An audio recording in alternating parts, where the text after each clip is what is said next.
ծանոթ եմ եղել Հովհաննես Թումանյանի հետ, ճիշտ պատկերացնել բավականին դժվար է, որովհետև Հովհաննես Թումանյանը մահացավ 73 տարի սրանից առաջ, բայց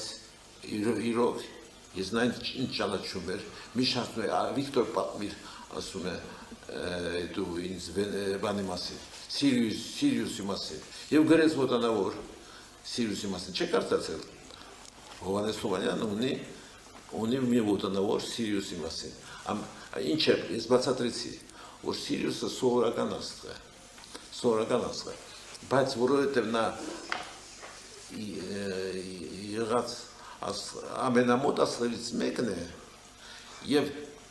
պատահաբար այնպես է ստացվել, որ նա իր պայծառությամբ ավելի բարձր է, քան մյուս մեր հարևանները, թեև իհարկե մեծ հեռավորությունների վրա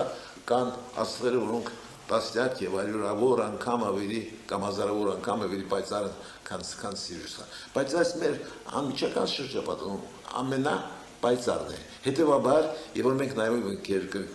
երկնքի վրա, ամենապայծառ աստղը մենք տեսնում ենք Սիրիուսը։ Դուք դա պատմում եք Թումանյանին։ Այո, իհարկե։ Այո։ Գնում եք իր տուն։ Եվ նա գրեց մի ոտանավոր Սիրիուսի մասին։